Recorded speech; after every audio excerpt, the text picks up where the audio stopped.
tunai senilai 189.000 Singapura dolar atau kalau dikurskan sekitar 2,4 miliar untuk kurs saat ini.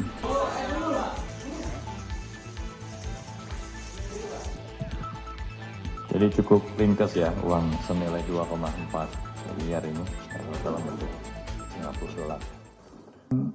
Saya sampaikan terkait dengan kegiatan tangkap tangan dugaan tindak pidana suap di sektor kehutanan terkait dengan kerjasama pengelolaan kawasan hutan. Beberapa hal yang perlu kita ketahui bahwa sumber daya alam termasuk sektor kehutanan menjadi salah satu sektor yang menyangkut hayat hidup orang banyak atau hayat hidup masyarakat dan mempunyai potensi penerimaan negara bukan pajak atau PNBP yang tinggi, namun juga rentan terhadap praktek-praktek tindak pidana korupsi. Berdasarkan kajian KPK bersama para mitra, menemukan lemahnya sistem pengawasan hutan yang telah menyebabkan kerugian negara paling tidak sekitar 35 miliar per tahun, ini sekurang-kurangnya, serta berpotensi menghilangkan PNBP mencapai 15,9 triliun per tahun. Sehingga perlu dilakukan perbaikan tata kelola sumber daya alam termasuk sektor kehutanan ini secara menyeluruh dari hulu hingga hilir. Jadi kita harus menyadari bahwa sektor hutan ini menjadi salah satu penyumbang penerimaan negara bukan pajak, dan dengan adanya tindakan-tindakan tindak pidana korupsi ini, negara berpotensi kehilangan begitu besar ya PNBP. Adapun salah satu praktik korupsi yang rentan terjadi di sektor kehutanan adalah suap perizinan penggunaan lahan hutan.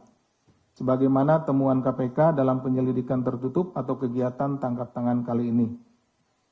Kegiatan ini sekaligus selaras dengan program pemerintah, itu melalui Satgas Penertiban Kawasan Hutan. Karena banyak sekali hutan-hutan kita yang dirambah gitu ya, termasuk juga ada Satgas Penertiban Sawit dan lain-lain. Nah itu salah satunya.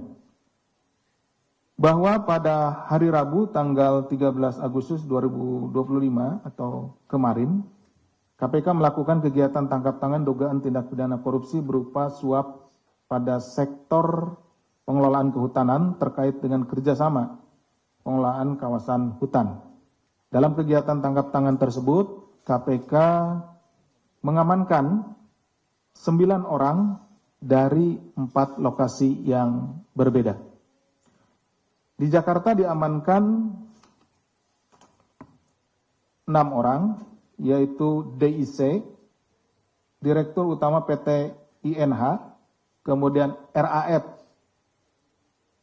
Komisaris PT INH, kemudian DJN, Direktur PT PML, kemudian JK, selaku SB Group, kemudian ARV, selaku staf PT PML, kemudian SUD, staf PT PML, ada 6 yang di Jakarta, kemudian di Bekasi, ADT, selaku staf perizinan SB Group, kemudian di Depok, BKB, mantan Direktur PT INH, dan di Bogor, YUL selaku Sekretaris DJN. Selain itu, tim juga mengamankan sejumlah barang bukti berupa uang tunai senilai 189.000 Singapura dolar atau kalau dikurskan sekitar 2,4 miliar untuk kurs saat ini. Kemudian juga uang tunai rupiah 8,5 juta rupiah, 1 unit mobil Rubicon dari rumah DIC, dan 1 unit mobil Pajero milik saudara DIC di rumah ADT. Adapun konstruksi perkaranya sebagai berikut. PT INH memiliki hak areal yang berlokasi di Provinsi Lampung seluas 56.547 hektar, di mana total seluas 55.157 hektar diantaranya dikerjasamakan dengan PT PML. Ini hampir 90% ya. Melalui perjanjian kerjasama atau PKS yang meliputi wilayah Register 42, wilayah Rebang seluas kurang lebih 12.727 hektar, kemudian Register 44, wilayah Muara 2 seluas kurang lebih 32.375 hektar, dan di Register 46 di wilayah Wai Hanakau seluas kurang lebih 10.055 hektar. Bahwa pada tahun 2018 terdapat permasalahan hukum atas kerjasama PT INH dengan PT PML, di mana PT PML tidak melakukan kewajibannya membayar pajak bumi dan bangunan. Ya. Periode tahun 2018-2019 senilai 2,31 miliar dan pinjaman dana reboisasi senilai 500 juta per tahun. Jadi ini sudah ada 2018-2019 berarti sekitar 1 miliar ya kalau 2 tahun. Serta belum memberi laporan pelaksanaan kegiatan kepada PT INH per bulannya karena ada kewajiban dari si pihak yang bekerja sama ini, yaitu PT PML untuk memberikan laporan. Kemudian pada bulan Juni 2023 berdasarkan keputusan Mahkamah Agung, jadi ini dibawa ke ranah peradilan ya, gugat perdata, yang telah inkrah atas permasalahan hukum antara PT INH dan PT PML menjelaskan bahwa perjanjian kerjasama yang telah diubah pada tahun 2018 antara kedua belah pihak masih berlaku, di kerjasamanya masih berlaku, dan PT PML diwajibkan membayar ganti rugi kurang lebih 3,4 miliar. Meskipun dengan berbagai permasalahan tersebut, pada awal 2024 PT PML tetap berniat melakukan kerjasama dengan PT INH untuk kembali mengelola kawasan hutan di lokasi Register 42, 44, dan 46 tersebut. Jadi sudah dia tidak membayar pajak, ya PBB, kemudian juga dia tidak memberikan dana reboisasi, ya sudah dibawa ke ranah hukum, artinya sudah digugat, gitu ya, perdataan dan dimenangkan oleh PT INH. Tapi kemudian PML ini mencoba untuk tetap ingin mengelola lahan tersebut. Selanjutnya pada bulan Juni 2024 terjadi pertemuan di Lampung antara jajaran direksi beserta Dewan Komisaris PT INH dan saudara DJN selaku Direktur PT PML dan tim yang menyepakati pengelolaan hutan oleh PT PML dalam RKUPH, Rencana Kerja Usaha Pemanfaatan Hutan. Ini sebetulnya sudah jelas-jelas di tahun 2018-2019 juga melakukan one prestasi gitu ya, tidak membayar PBB dan lain-lain, tapi tetap saja masih diakomodir gitu ya oleh oknum-oknum tersebut. Pada Agustus 2024, PT PML melalui saudara DJN selaku Direktur Utama mengeluarkan uang senilai 4,2 miliar untuk pengamanan tanaman dan kepentingan PT INH ke rekening PT INH. Pada saat yang sama, saudara DIC selaku Direktur Utama PT INH diduga menerima uang tunai dari saudara DJN senilai 100 juta rupiah yang digunakan untuk keperluan pribadi. Jadi sudah mulai ada suapnya ya di sekitar bulan Agustus 2024. Ya, besarannya tadi sekitar 100 jutaan.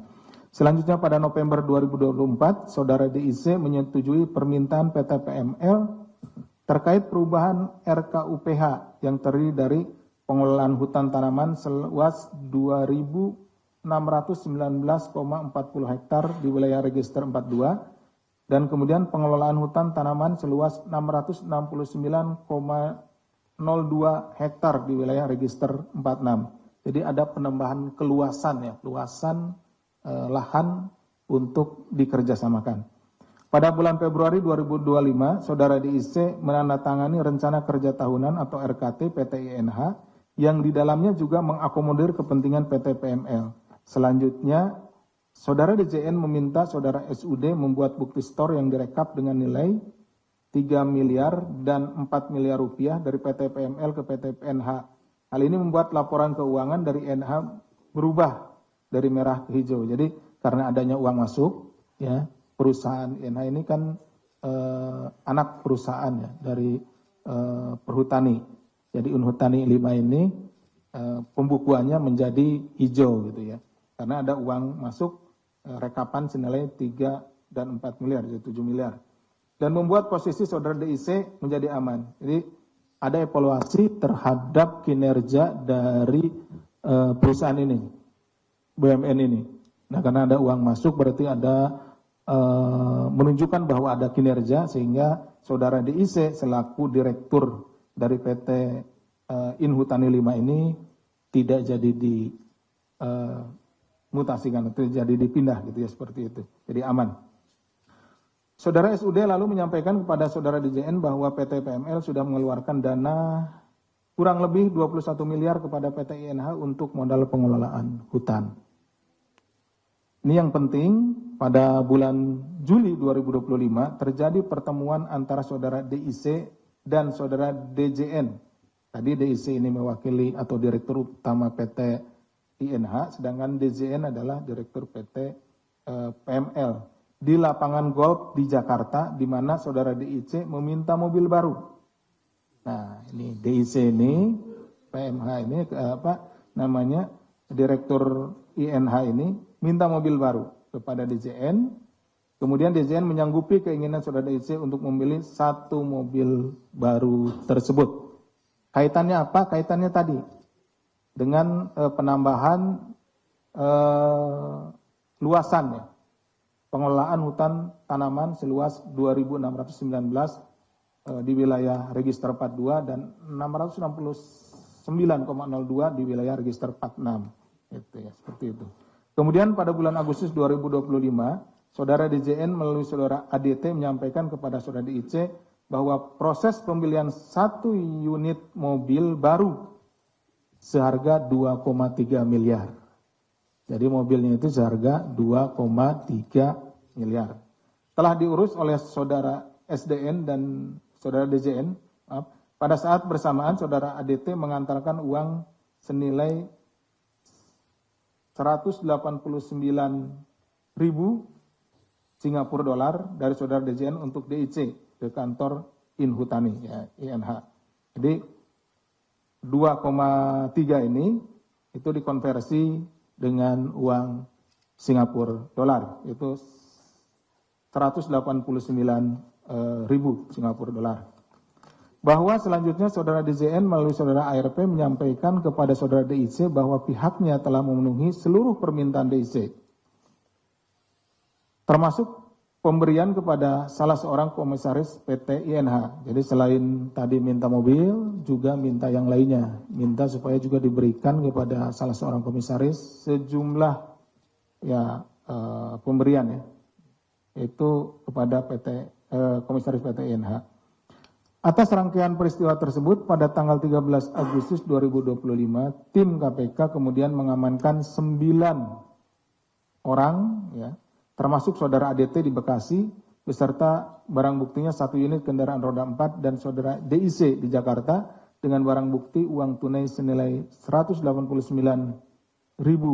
US dollar, 8,5 Singapura dolar, 189.000 Singapura dolar dan 85 juta rupiah serta 1 unit kendaraan roda 4. KPK selanjutnya melakukan pemeriksaan intensif terhadap para pihak dan telah menemukan sekurang-kurangnya 2 alat bukti yang cukup.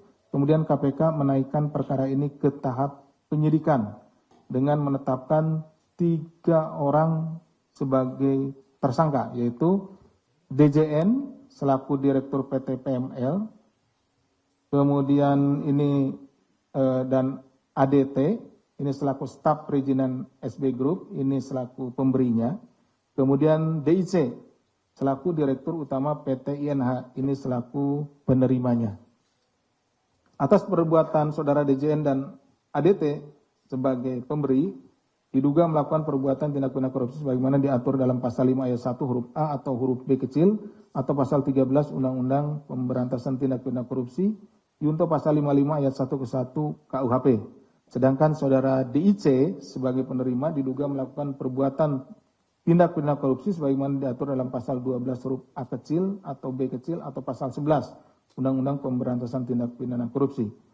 KPK selanjutnya melakukan penahanan untuk 20 hari pertama terhitung tanggal 14 Agustus hari ini sampai dengan 1 September 2025 di rumah tahanan Rutan Cabang KPK Gedung Merah Putih.